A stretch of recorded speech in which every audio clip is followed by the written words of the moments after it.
تو ابھی پہلی والی بات میں نے بیان نہیں کی ہے. وہ بات یہ تھی کہ دیکھیں جو واعظین ہوتے ہیں, خطبہ ہوتے ہیں, ان میں دو قسم کے ہیں. ایک تو 2 نمبر ہوتے ہیں, ایک 1 نمبر ہوتے ہیں. جو 2 نمبر ہیں ان کی تو میں بات ہی نہیں کر رہا نا. تو وہ تو 2 نمبر جو ہوتے ہیں وہ پھینکو ہونے میں 1 نمبر ہوتے ہیں. بات آ رہی ہے سمجھ میں؟ وہ پھینکو ہونے میں 1 نمبر ہوتے ہیں. کیا کیا قصے کہاں. بھی میں کل یوٹیوب پہ میں نے کسی کا بیان سنا یزید کے خلاف. ہم بھی کوئی یزید کی کوئی تعریفیں نہیں کرتے کہ, لیکن مخالفت میں حد سے تجاوز, من گھڑت قصے, کہانیاں, روایتیں. بھائی ہم کب کہہ رہے ہیں ہم کو یزید کوئی نہ نبی ہے, نہ صحابی ہے, نہ فرشتہ ہے, ہمیں نہ اس کی حمایت کا شوق, اور نہ ہم یہ کہتے ہیں کہ مخالفت میں حدود سے تجاوز. لیکن چونکہ پبلک میں ذہن بنا ہوا ہے کہ وہ امام حسین کی محبت اس بات کو سمجھتے ہیں کہ یزید کو پہ لعنت کی جائے. پہلے یہ ذہن بنایا کہ جو یزید پہ لعنت نہیں کرے گا وہ امام حسین سے مخلص نہیں ہوگا. یہ ذہن بھی آپ نے خود ہی بنایا ہے. عبداللہ ابن عمر بڑے جلیل القدر صحابی, وہ تو یزید کے ہاتھ پہ بیعت ہو گئے, تو کیا ان کو بھی امام حسین کا سے نفرت کرنے والا کہو گے؟ صحابی رسول وہ نبی کے نواسے سے غداری کر سکتے ہیں؟ بولو نا بھائی.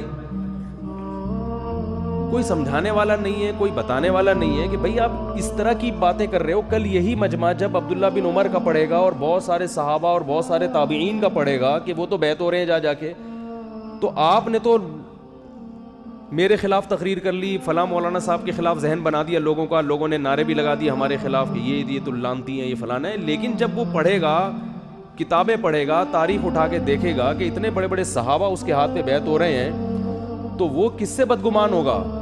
وہ صحابہ سے بدگمان ہوگا. نتیجہ یہ ہوگا کہ رافضیت پھیلانے میں, بولو بھائی, وہ شیعہ مسلک کے, بولو نا بھائی, قریب ہو جائے گا. آپ خدمت سنی مذہب کی کر رہے ہو, مگر اس کے لیے طریقہ یہ اختیار کر رہے ہو کہ لوگ سنی مذہب کو آہستہ آہستہ, کیونکہ شیعہ مذہب میں تو صحابہ کو نہیں سمجھا جاتا. اچھا وہ تو کہتے ہیں جو یعنی حضرت حسین اور 4-5 صحابہ کے علاوہ میجورٹی شیعہ کی, سب شیعہ ایسے نہیں ہوتے, میجورٹی ان کی کہتی ہے سب غلط تھے. لیکن خطیب کو اس کی پرواہ, بولو بھائی, نہیں ہوتی. وہ پھینک رہا ہو کیونکہ لوگوں میں ایک ذہن بن چکا ہے, تو بس بولو بولو بولو بولو. ایک مجمع کو ایسا, میں سمجھتا ہوں کہ جب بھی کسی چیز میں تحقیق کرنی ہو نا, ہمارے ملک میں اس وقت سب سے معتدل عالم اور محقق ہونے میں دنیا میں چوٹی کے علماء میں ان کا شمار ہوتا ہے, وہ ہیں حضرت مفتی محمد تقی عثمانی صاحب. بات آ رہی ہے سمجھ؟ ان کی زبان سے نکلا ہوا ایک ایک لفظ نپاتلا ہوتا ہے, اور ان کی تحریر میں لکھا ہوا ایک ایک لفظ, بولو بھائی, نپاتلا ہوتا. کئی تحریریں ہم نے ان کی پڑھی ہیں, کئی ہمیں تو زیادہ, کیونکہ مسائل میں جب تحقیق ہوتی ہے تو ان کی تحریریں بھی پڑھنی پڑتی ہیں, ان کے فتاوی بھی دیکھنے پڑتے ہیں. تو ایسا لگتا ہے, ہم ساتھی جب آپس میں بیٹھ کے بات کرتے ہیں کہ یار ایسا لگتا ہے کہ یہ ایک لفظ لکھنے سے پہلے بھی 100 دفعہ سوچتے ہیں, ایک ایک لفظ بولنے سے پہلے 100 دفعہ سوچتے ہیں. ہمیں نہیں ملتا کہ ان کے بیان میں کوئی ایسی بات ہو کہ ان کو پھر ہم یہ کہیں کہ یار یہ غلط ہو گیا. یعنی ہم جب غور کرتے ہیں ہم کہتے ہیں اس سے اچھے الفاظ اس بات کو بیان کرنے کے لیے ممکن تھے ہی نہیں. تو ان کی تحقیق پڑھ لو, کربلا کے بارے میں کیا تحقیق ہے. بات آ رہی ہے سمجھ میں؟ ان کی تحقیق پڑھ لو, پوری دنیا ان کو مان رہی ہے. عرب ان کے استقبال میں کھڑے ہوتے ہیں, حرمین کے ائمہ ان کے سامنے تمیز سے بیٹھتے ہیں, ادب سے بیٹھتے ہیں. ملیشیا میں ان کے علماء ان کی قدر کرتے ہیں. پوری دنیا میں لوگ کہتے ہیں آپ کے پاس حضرت مفتی تقی صاحب جیسے محقق ہیں, ہم فخر کرتے ہیں آپ لوگوں پر. لیکن ہمارے ہاں قوم ان کو لفٹ کرانے کے لیے تیار, بولو بھائی, نہیں. تو انتہائی اعتدال والی تحریریں, علم کا سمندر, اور ایک ایک لفظ نپاتلا, جذبات سے ہٹ کے. لیکن وہی مسئلہ ہے کہ ہماری قوم کو تحقیق کا شوق نہیں ہے. شوق کس کا ہے؟ نعرے بازی کا. مجلس کوئی گرم کر کے چلا جائے, وہاں مزہ آ گیا, مزہ آ گیا, تو کچھ بھی بولتے رہو, کچھ بھی بولتے رہو, سب پبلک لینے کے لیے. ابھی کل پھر مجھے کسی نے, وہ ایک پرانے ذاکر صاحب تھے, وہ ان کی دوبارہ سے بھیج دی کہ نئی فلم ہے. میں نے کہا میں برداشت نہیں ہے. ایک دفعہ مردے زندہ ہو چکے ہیں وہاں پہ. وہ کدھر ہوئے تھے, کہاں پر, نیپال میں نا. تو میں نے کہا میں نے نہیں سنا واقعی, اب تک کلپ نہیں سنا.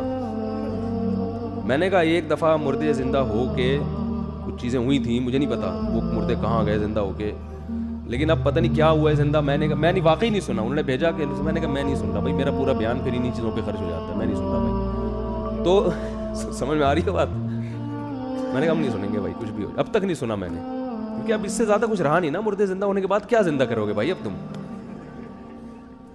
تو میں نے ایک شیعہ سے کہا, ایک شیعہ ہے یہاں پر بیٹھتے ہیں, میرا ان سے کوئی معاملہ پڑتا ہے کسی مالی لین دین میں. تو میں نے ان سے کہا یار یہ کچھ بندہ دوسرا بٹھا دو. ہمارا آپ سے ٹھیک ہے مسئلہ کی اختلاف اپنی جگہ, ہم شیعہ مذہب کو درست نہیں مانتے, ہم سنی مذہب کو فالو کرتے ہیں, لیکن وہ اپنی جگہ, وہ تو بہت ساری چیزیں ہیں جن کو ہم نہیں مانتے.